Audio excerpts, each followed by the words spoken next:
This podcast is a member of the Place to Be Nation family. Visit us at placetobenation.com, the only place to be in your pop culture world.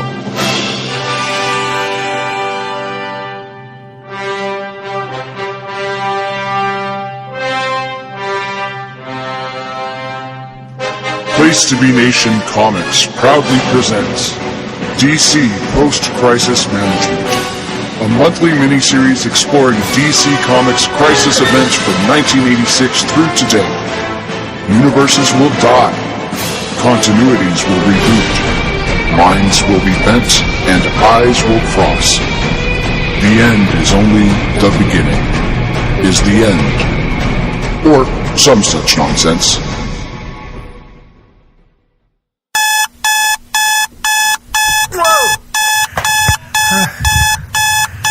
What the hell? Last thing I remember, I was driving to Florida to see Jennifer Smith, one of the hosts of Geek and Sassy and Freak Out Drive-In and any number of thousands of other shows that she does on PTBN POP. But she sent me a text message about the world, like, completely changing, shifting, everything being wrong. And what am I doing back in my house? This is really weird, especially since, I mean, the layout is still the same. This is definitely my house, but man, somebody broke in and redecorated everything. Nothing looks right. And I mean, the whole place is way cleaner and way nicer furniture. It smells all flowery. There's candles everywhere. What is going on with my house? Why? Look, there are looks like awards all over the wall. Okay, let me take a look here. Oh, it's a Webby for Jenny's points. What? Okay, a Webby and a Happy? Seriously? Really? Nick? Greg? You know what? I'm not even mad. Not even going to be mad about that. Even though, my show was on long before all that. Never got any real love there. But you know what? No. You guys go right ahead. That's cool. Whatever. Let me walk on and see what else is screwed up in this house. Hey, my comics room is still here. That's good. Let's get into this and see what's all in here. And okay, these look like DC books. That seems about right. But what is this? This is Batman Night of Vengeance. That's not right. What is this down here? Okay. There's a Frankenstein book. Alright. A Project Superman. It doesn't look anything like Superman. He's all skinny and frail. What the hell? And what the fuck is a Canterbury cricket? What? This is not right. Man, and how come the lights won't go any brighter in this house? This is really strange. Everything is pretty dark as it is, but I don't understand why everything. You know what? I'm going to start turning on every light in this house just to get it to where I can really see what's going on. Man, I don't know what's going on, but I'm going to have to do some research here. This could take a little while. I'll report back once I've completed this. Things have really gotten screwed up. I don't know if I'm in the same universe anymore. Dirty Pop. Yo.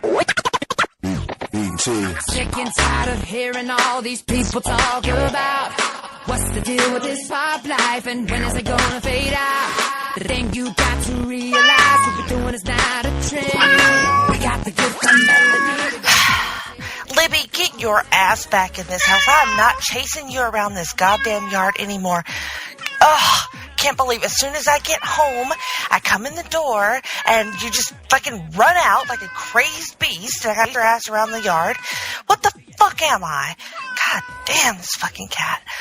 I'm gonna go read some comics. I'm gonna go calm down. Now what the fuck is this shit? What the, how are you? What is happening? Jenny! Me. Hey, wait a minute. Who am I? What are you doing in my house? What are you talking about? This is my house. Who are you? You don't know. It's Russell Sellers. Sellers Points Podcast, DC Post Crisis Management. No. Your long time. What are you talking about? Jesus. I go on one road trip. I ask people about these DC events, and then all of a sudden, the whole world has gone fucking insane. What is this like? At least you turn all your lights off whenever you leave the house, so I can at least give you props for that. And really impressive amount of comics in here, though none of them are mine. And why is your stuff all over my house? Slapdick, what are you talking about? You are in my house. I'm Jennifer Smith. Who the fuck are you? I'm calling the cops. Oh, wait. Don't do that. Something has happened to the world. And I think that maybe this point, this spot here, could be part of it. And the thing is, you sent me a message. I have it right here on my phone. You told me to come find you when the Flashpoint event happened. Look, it's right here on my phone. Is that not you? That's what it says, but I didn't send you that message. You definitely sent me this, and I think I know what happened. What? Something in the universe is wrong. And I've been trying. I couldn't. Strange guys in my house. That's what's wrong. Clearly. But I was trying to get through all of these DC events because they've left me a little disheveled. And somehow I must have tapped into something. It was the Hole in Forever and Final Crisis. That's what it was. When Nick Duke hit me over the head with that his favorite event ever, that Final Crisis omnibus collection of his that I know he totally has, because there's no. The Nick Duke I know does not love Final Crisis. What are you talking about? Oh, the world has gone mad, but I think you feel it too, don't you? Something's wrong here. Well, I don't know. I got real high earlier, so I don't know. Come on, Jenny. I've been going through your comics collection here. Very impressive, by the way. But this is not right. Look at these titles. What do you mean? Batman Night of Vengeance, written by Brian Azzarello and drawn by Eduardo Rizzo. Great creative team, killer. But Thomas Wayne is Batman? No. Yeah. Thomas Wayne's always been Batman. What are you talking about? He's the best. Bruce Wayne is Batman. No, Bruce is dead. According to this story, but doesn't that just feel wrong? Like, that's not right. Something is not right here. He's not supposed to be Batman. Bruce is supposed to be Batman. Abin Sur is still the Green Lantern. Hal Jordan never became Green Lantern? Hal who? Oh, God. Hearing you say that would make Ben Morse incredibly happy, but at the same time, no. Hal Jordan is supposed to be the Green Lantern, the greatest of the Green Lanterns. And, while this is a cool idea, Frankenstein and the Creatures of the Unknown having their own title, that's cool and everything, but that's not a book that exists. Emperor Aquaman? Really? Wonder Woman and the Furies? No way. No. None of this makes any sense, and I think that you realize that too, and I think that somewhere along the line, somewhere in the past, something changed. I don't know how it happened, but I think there might be something that can guide us to it. And you have this book here that I definitely recognize. This is the Flashpoint collection. Oh, yeah. I love Flashpoint. There we go. Jeff Johns and Andy Kubert. I think that man, what a crazy event this was. I was just reading this before this bright flash of light, and then all of a sudden I wake up and the world is this. It's freaking insane. I mean, you have a podcast called Jenny's Points, and you're like winning Webbies and Halfies. And oh, yeah. I hang my Happy right here. You saw it, right? Yes, I saw your Happy. Mm-hmm. You must be so proud. I am. Bully. My greatest prized possession. Bully for you. Mm-hmm. You know what? I'm going to have a talk with those guys, but that's beside the point. Let's get into Flashpoint. So, all right. So you've met Barry Allen. Who? Oh God, he's the lead character, like right here in the opening pages of Flashpoint #1. I was just humoring you earlier because you're creeping out, dude. So, all right, let's talk about this. If it'll get you out of my fucking house, what are you babbling about? Barry Allen was the Silver Age Flash, but at the beginning of this story, things have gone completely awry. Something has changed in his history, and like me, he seems to have been erased from it. Sure, he's just this normal CSI guy. Now he's working in Central City, working for the police department, and he wakes up and does not have any of his super speed like he used to. Okay. So of course, you don't remember Barry. No. But it gets crazier. In his timeline, in the original timeline, his mom has been dead since he was 10 years old. Murdered by his greatest enemy, the Reverse Flash. But here... The Reverse Flash. Right. Who's writing this? Hey, you know what? If Canterbury Cricket can have his own title in this world, I think he can get on board with some Reverse Flash. All right. Kind of a lazy name, but continue. Okay, I'll give you that one. But, I mean, we could just call him Professor Zoom. Yeah, that sounds a little bit cooler. Okay, well, there we go. That's also who he is. But anyway, Barry wakes up in this new alternate timeline, and his mom is alive.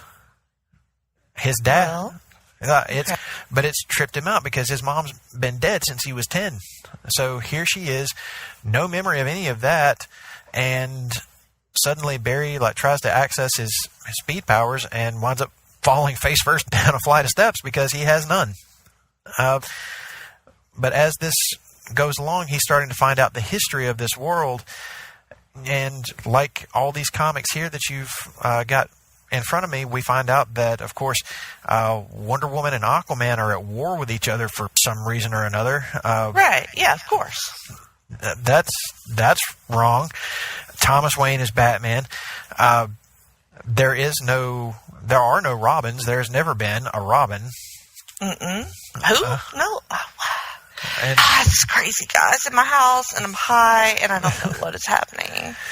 Well, as we go along, we're finding out all of this crazy stuff about the world. Barry makes the decision to seek out the one person who'd be able to help him. He's going to go find Batman. Because he thinks that Batman is still Bruce Wayne.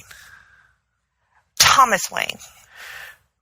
But as you can see here, if you'll flip with me right here to when Barry shows up in Wayne Manor, a disheveled Wayne Manor at that, because apparently Thomas does not give a single fuck about keeping up his house.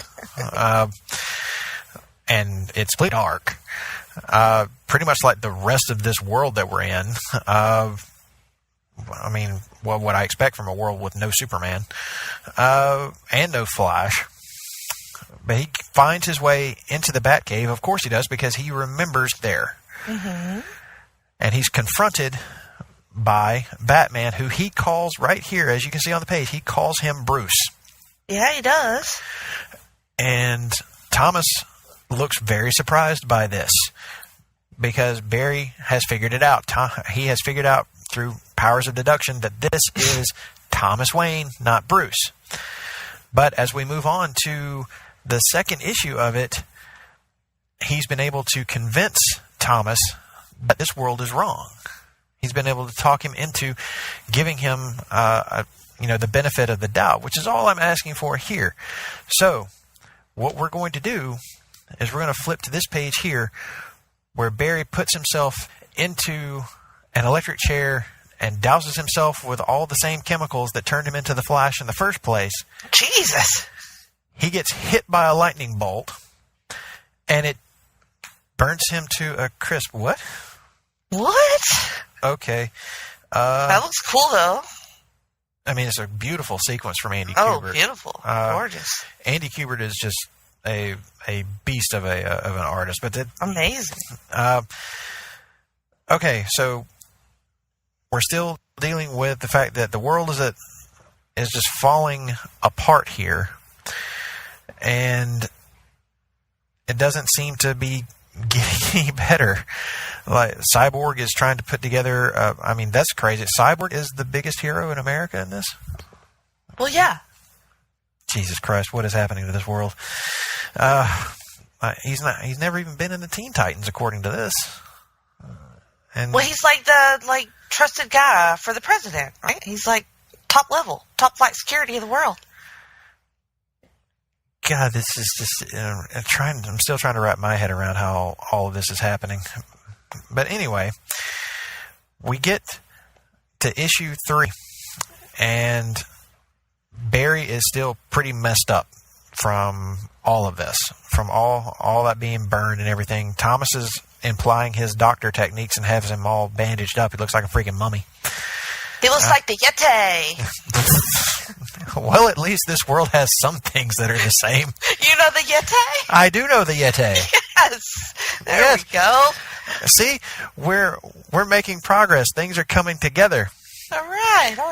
You're all right. I'm working in my house and shit. That's fine. I promise I will clean this up. All right. You better.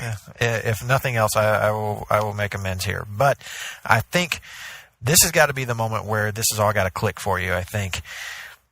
Because Barry's memories are being overwritten by this world, so he has to act fast.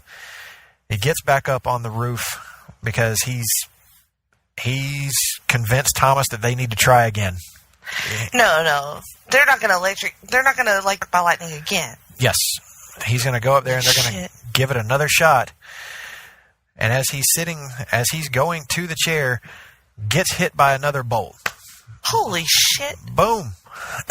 And it's like it seemed frying him again, but here it is, Jenny. I need you to take a look at this panel very closely and see if anything's hitting you. Oh my gosh. The eyes. Barry's eyes. Oh man. Lit up.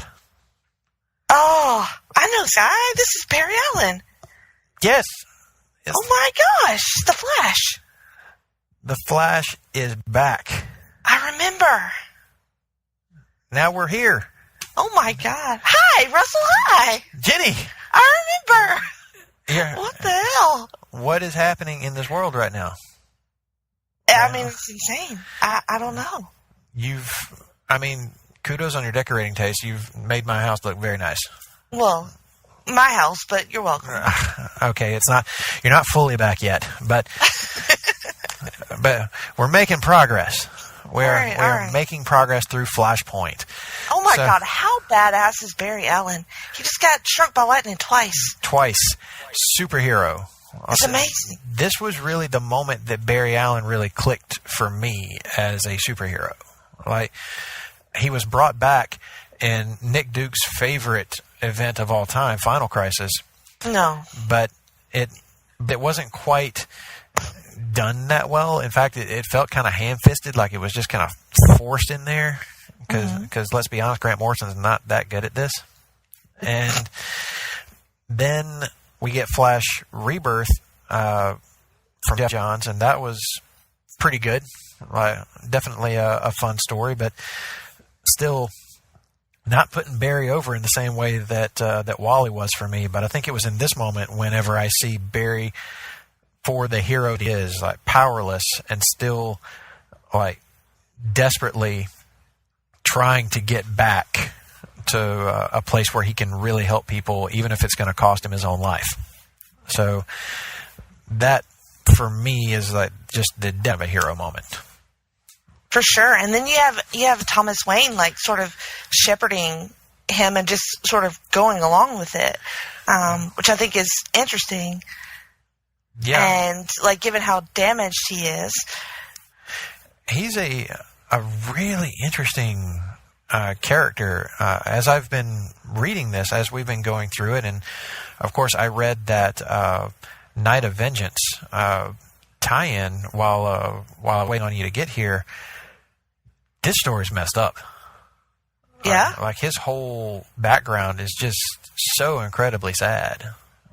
He became Batman after the events in Crime Alley killed Bruce, but it's what happened to Martha Wayne that's, like, just beyond comprehension for me, because she's this world's Joker. And I mean, talk about being broken. That's great. That's great, though. Gotta love that twist. It is. It's a great twist, and kind of makes me sad that we have to erase all of this. Right. Yeah. But we gotta set things right, though. Yeah, this is all just so incredibly off. I mean, the world needs the Flash, and the world needs a Superman. And I found this. Apparently, you bought this Project Superman book written by Scott Snyder, of all people. Mm-hmm. And it's so freaking weird. Apparently, in the history of this world, a rocket crash landed into Metropolis, like destroying about 12 blocks and killing like 35,000 people. Jesus. But they framed it, the government framed it as like some kind of attack on the U.S., but the truth is it was baby Kal-El landing Metropolis, his rocket like reaping untold destruction on the city, and them taking the little baby away and basically experimenting on him for his entire life. So for the last 30 some odd years, he's basically been a lab rat. And so this world, that world had never known Superman. No, this world does not know who Superman is. He is a top secret experiment for the government, but he wasn't the only one. Apparently, there were two others. Two other ships crashed, and one of them held what we would have known as Crypto. Crypto, yeah. And the other was Supergirl. Okay. Both have died. Crypto died shortly after they found him. Supergirl sometime later. But yeah, Kal-El survives, but he has no idea what the outside world is. He's pale, he's skinny, he's never seen the sun. So this is all just awful and wrong. And I at a loss here with Wonder Woman and Aquaman apparently going to war with each other after almost getting married. Yeah, what's the deal with that? That was nuts.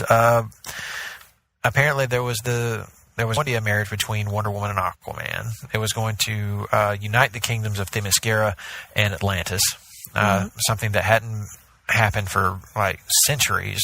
And it was kind of an arranged marriage thing at first. There was that moment when I believe Arthur protected Wonder Woman in an assassination attempt, and they kind of really legit fell in love.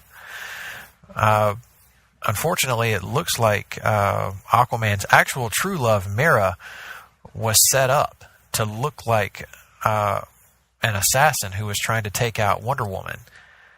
And Wonder Woman, like, brutally killed her. And that set Arthur off. So you might say the wedding was off after that. Pretty much. And it has escalated into this world war. And I mean, Themyscira and Atlantis going to war with each other, and the whole world's going to get cracked in half. They sank Europe. So, like, I'm starting to remember Barry now, but I also remember all the Aquaman and the Wonder Woman stuff. So where do we go? How do we fix it? Well, there's really only one person who could possibly be responsible for messing up Barry Allen's whole life like this. Don't tell me. It's got to be Eobard Thawne, Professor Zoom. Fucking Reverse Flash. I mean, it's got to be, but just like all these other times, he likes to play with Barry from the outside, like from the edges. Like, he moves so fast that even Barry with super speed can't seem to see him, can't seem to find him. But we know he's there. We've seen his specter. Like, he even whispered into Nora Allen's ear that he was glad to see her alive and well. And that was a real creep factor moment. But, I mean, that's Eobard for you. He's a super creep. And but you've all the while still got the world falling apart around them, and Barry being Barry is not just going to let that happen. I mean, he's got his super speed now. And he's still dealing with the idea that his memories are being overwritten by this current timeline, which is how he knows this is not a parallel world or some kind of like mirror reality that Mirror Master might have used. If his memories are being overwritten, then this is going to be his only reality after a time. But if this war between Aquaman and Wonder Woman continues, there's not going to be a world left. Right. Yeah. So he wants to team up with Cyborg, the Shazam kids, which I got to admit, that whole Captain Thunder bit's pretty awesome.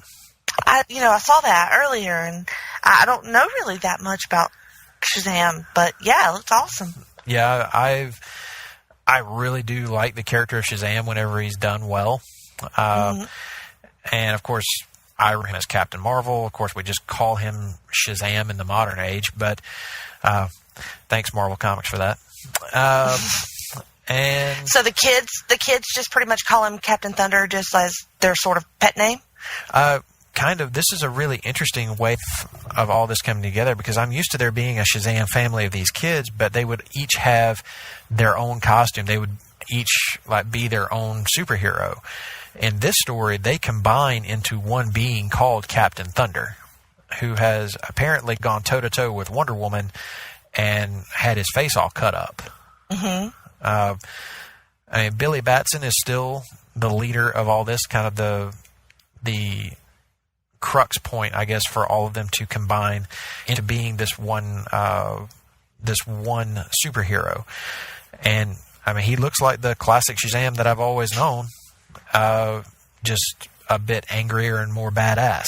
So that I'm kind of digging on, and I get that Barry wants to, continue trying to save this world, because there's a strong possibility he may not be able to turn the clock back, because one of Barry's powers is the ability to travel in time, but he's never been able to change it before. That's something only the Reverse Flash can do. So Barry cooks up this idea with Cyborg that in order to win this, in order to maybe stand a chance taking down Aquaman and Wonder Woman, they're going to need Superman. And Superman's under like heavy military guard.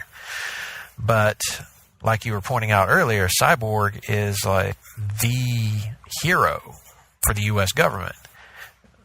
And he's an information and physical tank. He can hack into anything. So he can get all this info, learn everything about the project. So, of course, Batman's going to, capitalize on that. Oh, for sure. He's like, This is how we go get... we're going to take a chance on what Barry is saying. He's saying this guy is important. So if we can break him out of this prison, it'll help us. And they try that. But, you flip the page and you see what happens.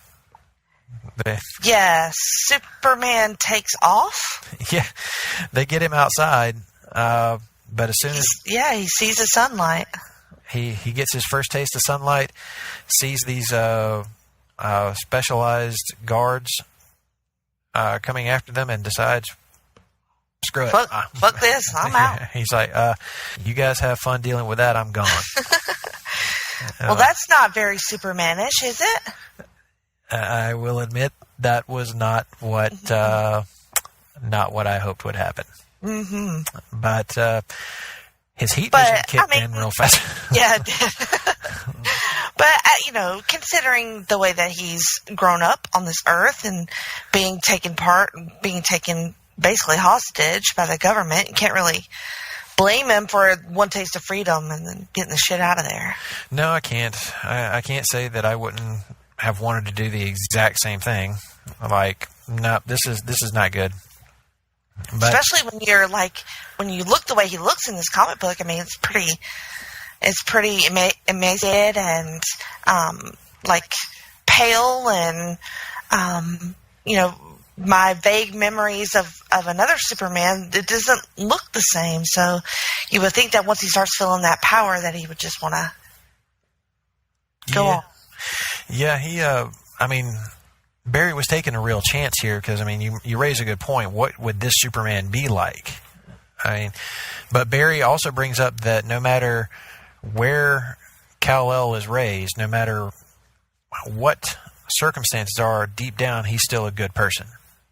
Mm-hmm. And I think that's true. I think that if you look at some of the other classic Superman tales where he wasn't raised by the Kents, Superman, for example, deep down, he's still that person who wants to do the right thing.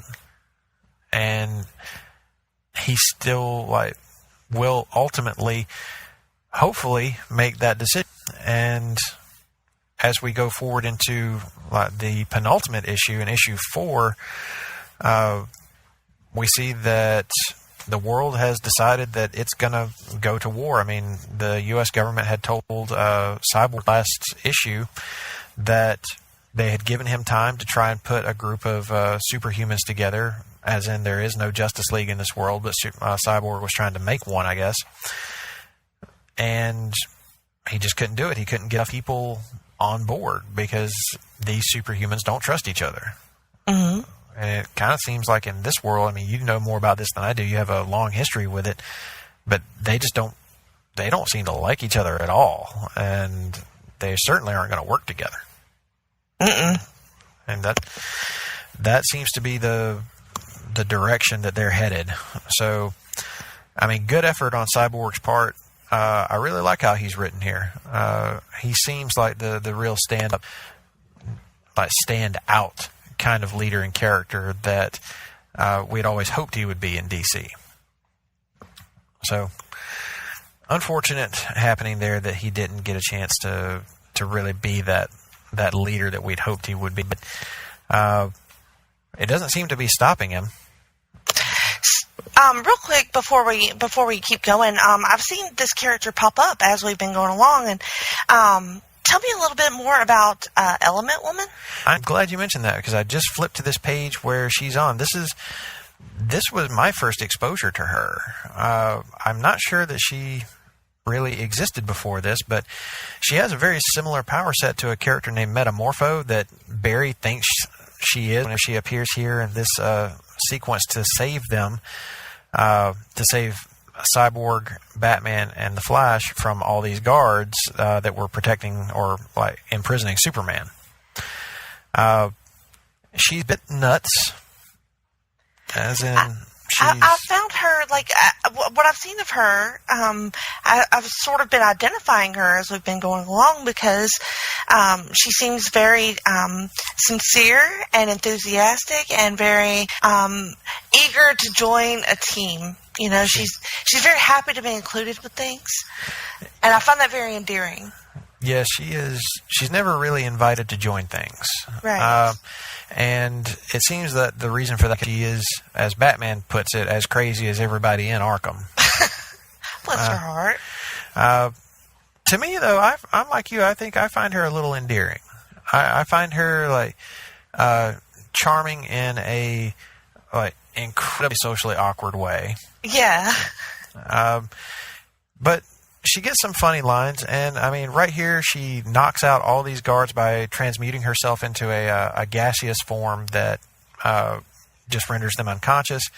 And then she offers everyone juice boxes. Right, yeah. I just think that's adorable, and, like, she doesn't, like, really, like, she helps them by hurting somebody else, but she doesn't really do it maliciously. It's just, like, as a means to an end to, like, be part of the group. Yeah, I mean, and you know what? Cyborg saw that in her because he invited her. Right. So, you know, I'm beginning to see why Cyborg was the dude to be the standout, to be this world's world Superman for the time being. Mm-hmm. And you know, he was looking for the good in people, and he saw it in Emily Sung, who is Element Woman's real name. So I'm kind of with you here. I'm digging her. I like the look too. The pink hair.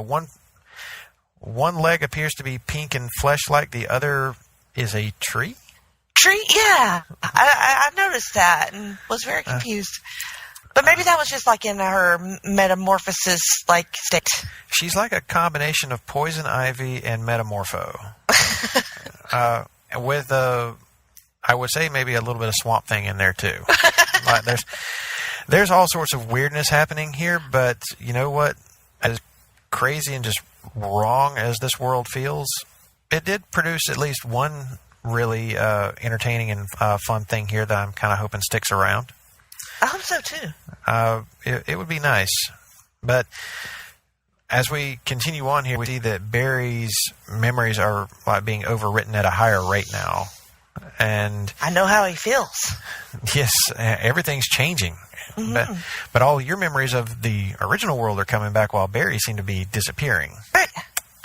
So we got to get to this crux point. And we had that scene where we now have a foursome, if you will, with Element Woman joining Batman, Flash, and Cyborg. And they're saying, you know what, we got to go another heavy hitter. We got to convince these Shazam kids. And they are kids. They're like little, teenagers. I would say they're not maybe barely halfway through high school. Oh, yeah. But they're one of the most powerful superheroes on the planet whenever they combine together. So you got to have them for this fight. But like you, Billy doesn't remember the previous world. He's only ever known this one. But the second he touches Barry Allen to try and help him, and apparently in a way that he helped another character stabilize their own mind previously. I haven't read that, but such is life with these events. Sometimes they're going to tell you. You can't read all the tie-ins. Yeah, exactly that. Sometimes they're just going to tell you stuff that you're just going to have to nod and say, all right. I'm familiar with that. You're like, that's good enough. I don't have to go and read a whole story of that. I'll just take your word for it. Hashtag comics. Yeah, because comics. Mm-hmm. That is why we are here. But as soon as Billy touches him, he gets a glimpse at Barry's world. And suddenly it realigns his perception, and he wants to help. And by the way, they see that Hal Jordan was apparently killed flying into enemy territory. You know what? And I don't understand Jeff Johns sometimes, because he wrote the greatest Green Lantern of all time, starring one Hal Jordan, and yet he would do this to him too. Well, I mean, perhaps he's trying to just display the differentness of the world. I mean, that's got to be it, because as anybody who actually really hangs out with Jeff Johns knows, he's a huge Green Lantern fan. Well, of course. And a huge His close personal friends would know that. Yes, he's a huge Hal Jordan fan, and anybody who would suggest otherwise is, well, just plain wrong. I mean, that's just silly. That is insane. Now, what was that? Nothing. Huh? Just taking a sip of my drink here. You got the hiccups? Yep. That's what I'm it good is. Now. Okay. We wouldn't want to upset anyone, or of course not. We don't want to mess with their heads and start saying phrases that they might equate to other awful things. Yeah. But never. But anyway, as we're moving along here, it kind of starts to seem like, because of the rate that his memories are fading, that Barry's starting to give up on the idea of being able to stop Eobard. And that he's just going to have to accept that maybe this is the world. But Thomas is not having it. Thomas Wayne is on a suicide mission, and honestly, he has been for this entire event, even before Barry showed up. Well, I mean, I would imagine the loss of a child is, and then knowing that in another world that child is alive, would really kind of fuck with your head and drive you to do things that you probably wouldn't ordinarily do. Yeah, he's really like on board with this idea that, you know what, Barry was right. When he saw Barry get his flash powers, I think that cemented in his head, I can change, like, this world can be changed to be better. My son can be alive and I can die. And he is like, it's either that or this world ends anyway. Yeah, I feel like Thomas Wayne, for me, as we've gone along this story, has been the point of view character and the most empathetic character. And I know it's, like, technically supposed to be Barry, but I just feel like this pull towards Thomas Wayne in a lot of ways.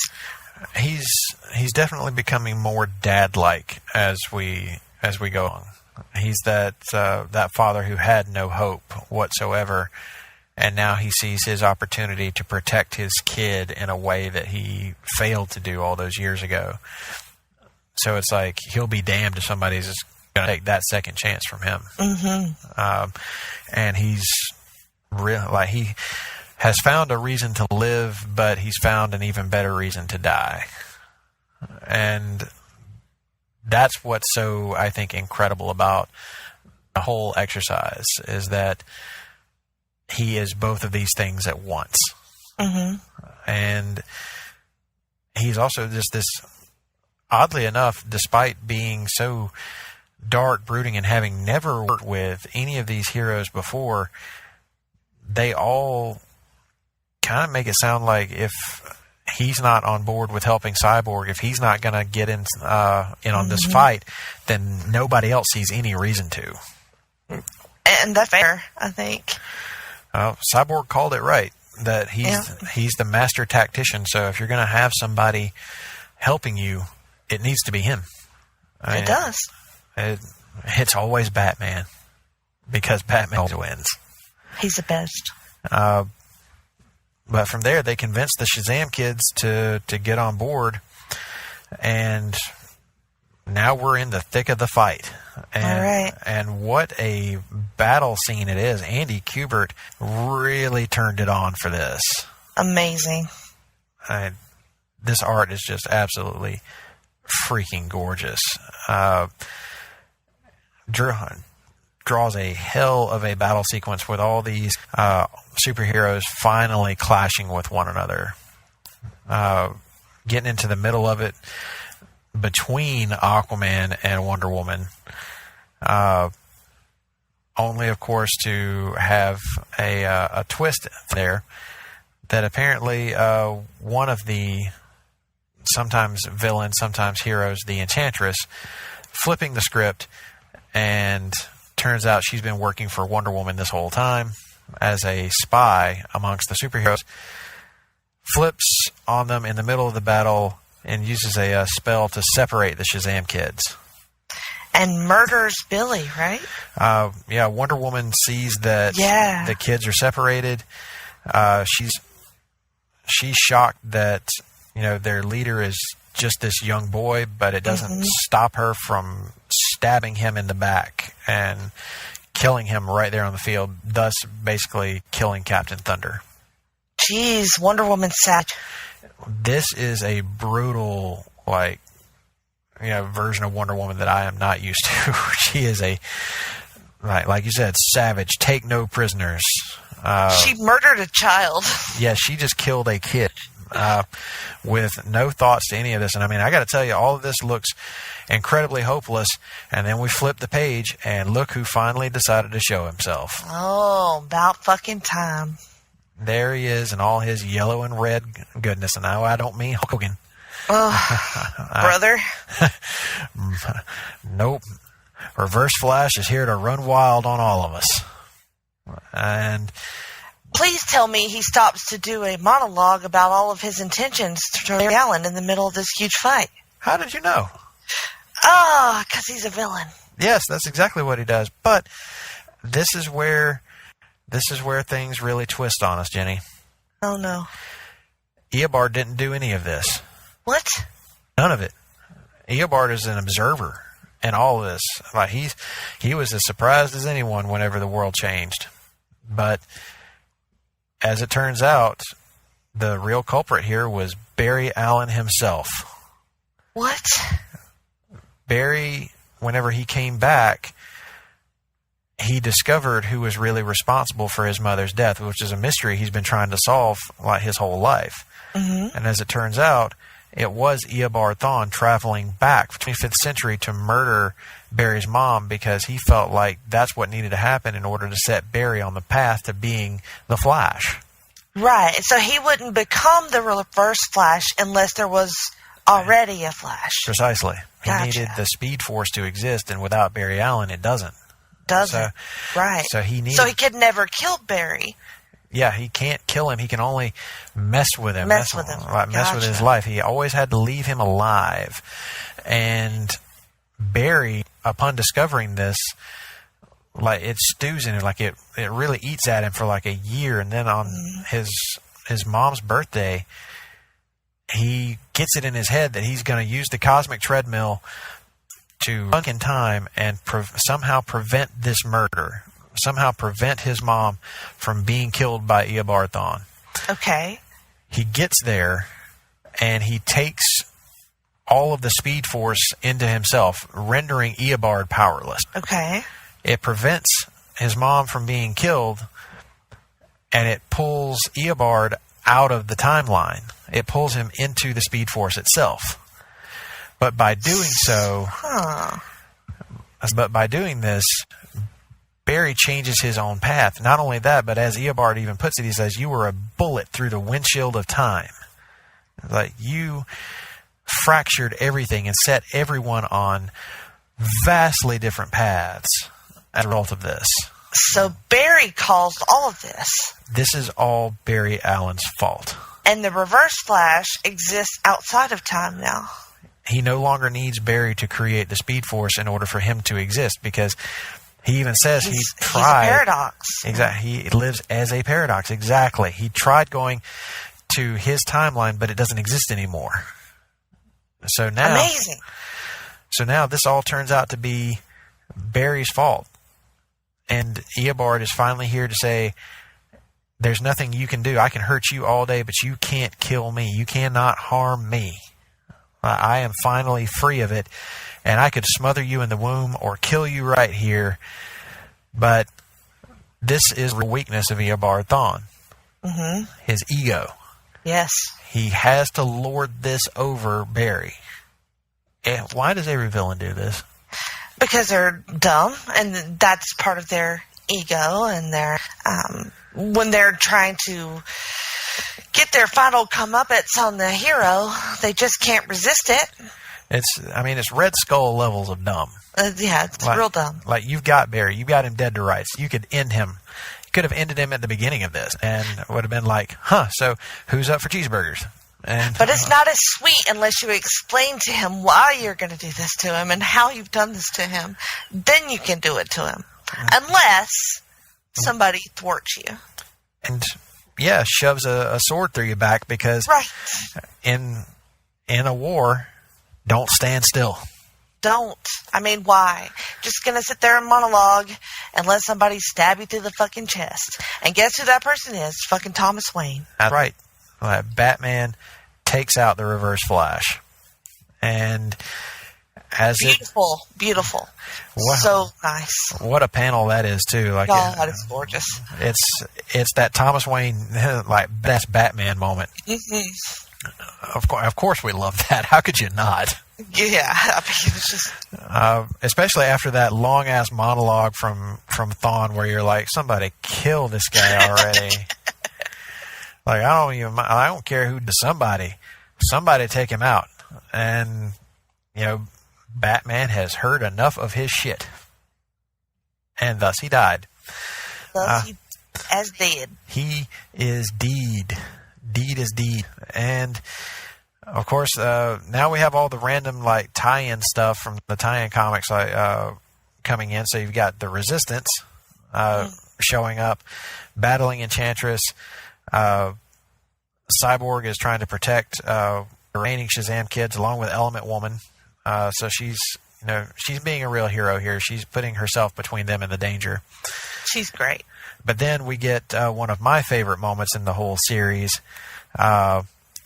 when a loud boom is heard. The sound barrier has broken, and Barry looks up and just says, "Knew it." And here comes crashing down on top of Enchantress, I'm assuming killing her by crushing her to death, Superman. Superman has entered the battle and just says 2 words, "no more," and he flies into both Wonder Woman and Aquaman, knocking the shit out of both of them.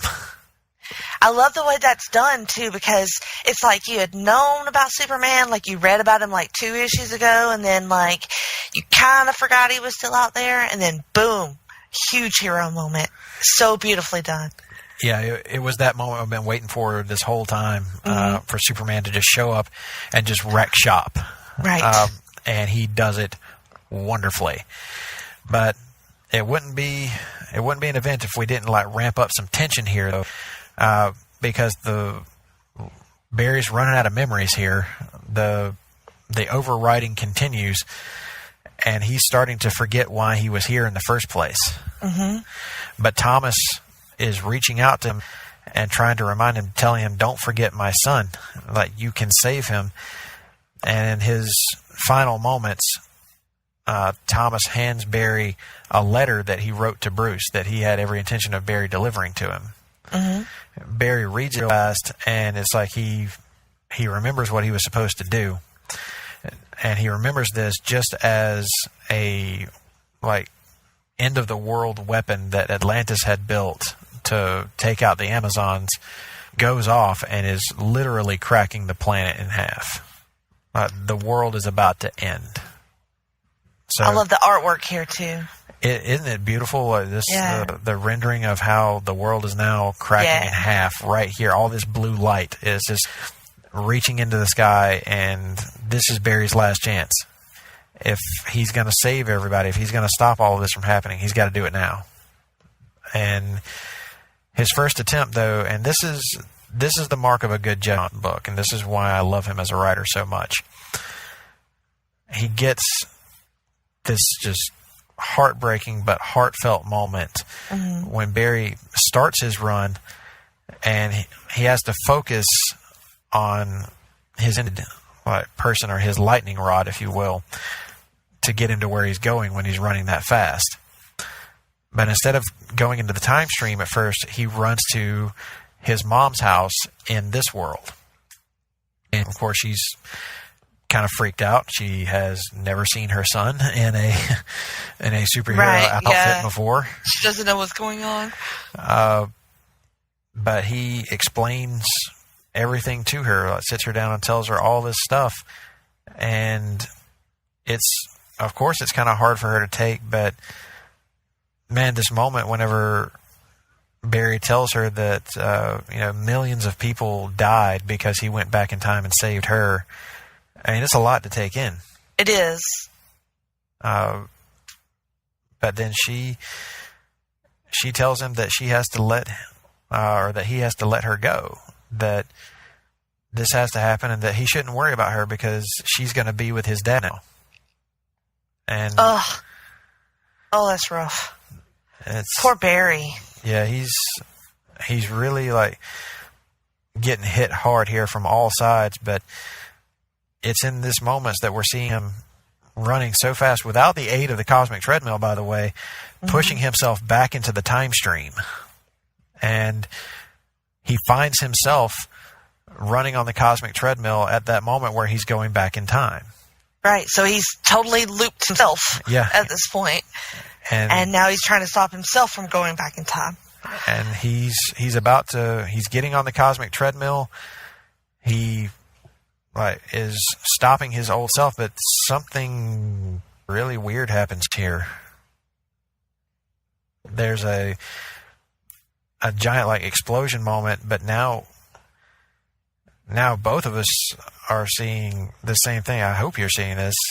I am. 3 timelines. Yeah. Where are these from? I recognize one of them. This is the post-crisis on Infinite Earths universe that I just left. Right. Yeah. That led me here. I recognize that, and I think I recognize this Vertigo stuff over here from some alt time, just a completely different public line. There's Wildstorm stuff here too. That's weird. And different versions of the heroes. I don't know what's happening here, but man, this is. And who's this character sitting in the back? I don't know. Who is that? I don't recall her, but anyway, Barry seems to be doing something important here. Mm-hmm. And as we get past that, we're back to where we started. He's just waking up again. He's at his desk. But, oh, good, he still has super speed. And, hey, Jenny, the world is shifting all around here. This is, oh, man, it's shifting around us, too. This is weird. What's happening? Jenny, we're back in your house in Florida. Oh, yeah, we are. My house, not your house. This is totally your house. This is totally my house. It's much cleaner. I had the maid come in a couple times a month. That's got to be what it is. Oh, hey, kitty. Don't sweet talk her. She likes to run outside. Oh, so that's something consistent with the two worlds. Yes, she's a cunt across all universes.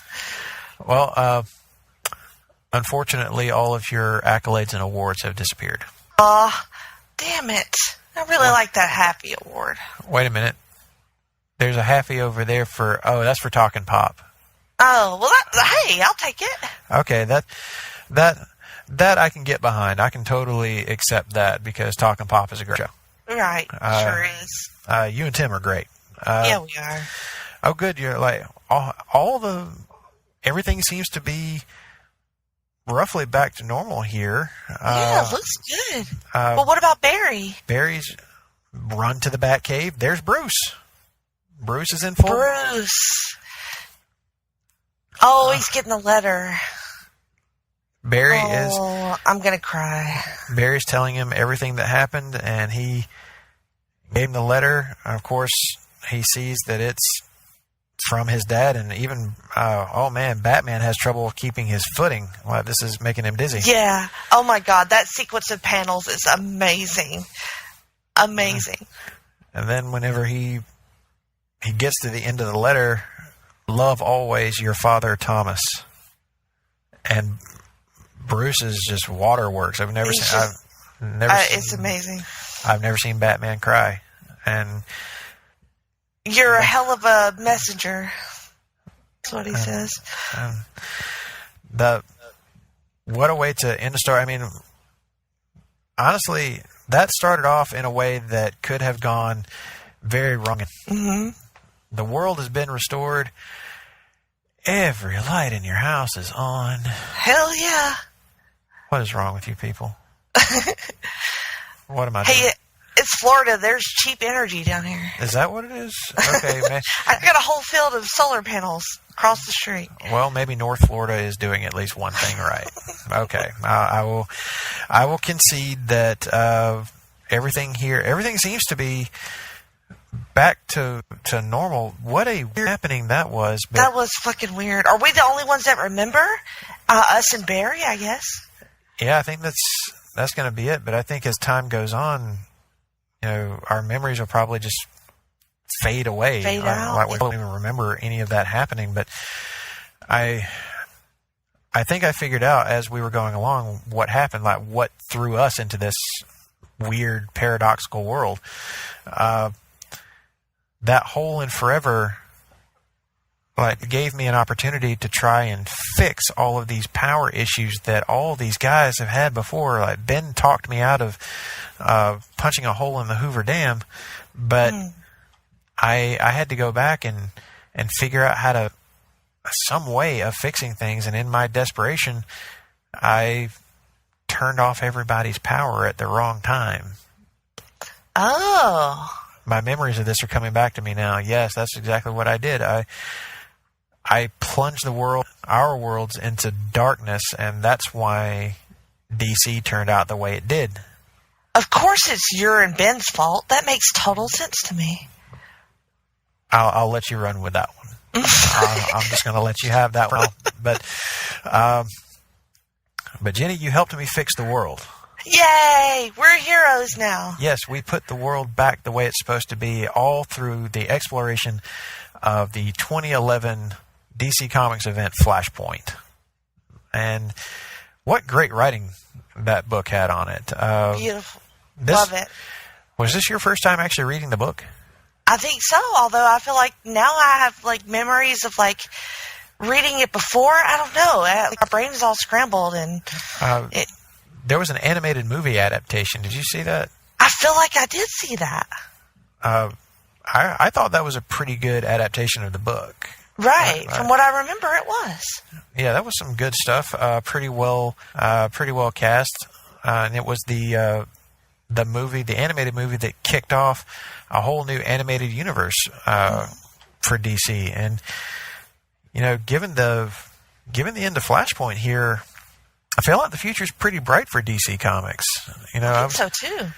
I wasn't really expecting to do like yet another one of these things. I thought, with the name Final Crisis, you would have thought that my journey would have been over. But I'm using that message that the world was changing. I mean, you knew before I did.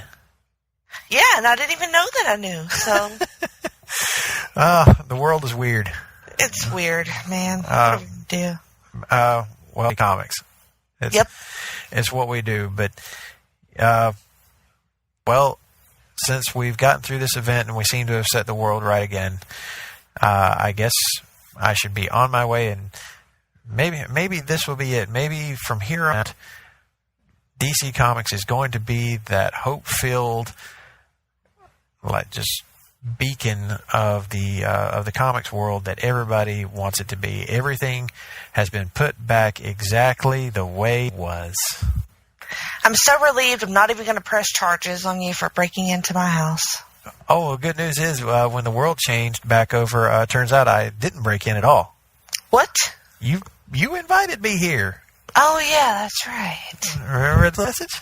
I keep forgetting about that message. Uh-huh. Like you... Must have been sober Jenny who sent that message. That's... Okay, well, that's probably true. No. Drunk Jenny admires her Happy Award, and then she chases her cat around the yard. Ah, damn it. It's fucking cat. Well, with that, Jenny, thank you for helping me get through Flashpoint. No problem. And I'm feeling a lot better. I'm going to go get on the road. Maybe now I can finally go home.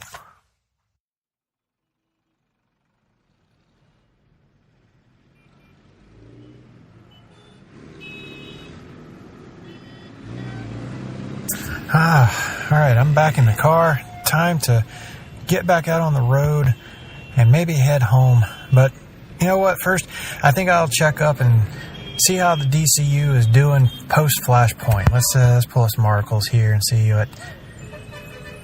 5 years old. Okay, everything within the DCU is now called the New 52. All right, well, 52 books. All right, I guess I can get on board with that. Some odd choices in there. I don't think anybody's going to buy that Men of War book. I don't think anybody's going to be really into really half of this. I mean, some of it looks like it could be interesting. Like, hey, Frankenstein Agent of Shade, that by Jeff Lemire. Hey, that could be pretty good. I bet that one will be a long run. And Static Shock is back. Cool, man. I guarantee you that book is going to last, buddy. That book is going to make it. It's going to go to the distance. But let's hang on. Well, this is kind of an interesting development for Superman. Work boots, jeans, a T-shirt. I mean, I don't hate it. It seems like on the surface, seems like an okay idea for a reapproach to his origin. And, you know, all right, okay, I can get on board with that. Let's flip over here. Hey, Jeff Johns on Aquaman. There we go. That is a winner. I defy you to not enjoy that. Let's flip a couple more pages here, see what else we got going on. Wait a minute.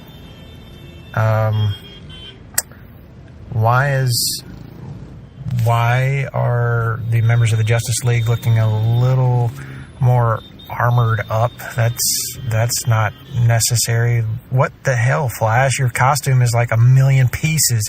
It should be one streamlined piece. What is this? That doesn't work. No, bad design. Superman is wearing armor. What the hell? I mean, collars? Seriously, you put collars on everyone. This looks ridiculous. Who designed this? Oh, Jim Lee, come on, man. You are better than this. You are like the greatest artist in DC history, and this is what you've done. No. Does it get... Wait a minute. You wiped out so much DC history? What the... Wait a minute. Are you trying to tell me that the DCU fits within a 5-year timeline? That's not possible. Look at all that's happened. Batman's got like 5 freaking Robins. How do you fit that? Do they each get like a year of time? That doesn't work, man. That does not make sense. I mean, let's flip over. Well, okay, Green Lantern just seems to be continuing on and ignoring all of this, which is kind of odd considering Jeff Johns wrote both Flashpoint and Green Lantern. And oh, Dan DiDio, you son of a bitch. You did it. You actually did it. You finally got your way. You split up the marriage of Lois and Clark. I thought Flashpoint was supposed to set things in a better place. I thought this was supposed to leave us in a really great place going forward for the DCU. What have you done? Hang on a second. I'm getting a text. Casual geek. What the hell is this? Stephen Ferrari, get your ass up here. We need to talk. All right. Darkseid is coming. Oh, there's a lot going on here. There's more to this story. Stay tuned, folks. I'm headed up north. I gotta go see somebody about this coming supposed Darkseid war and a rebirth? Huh?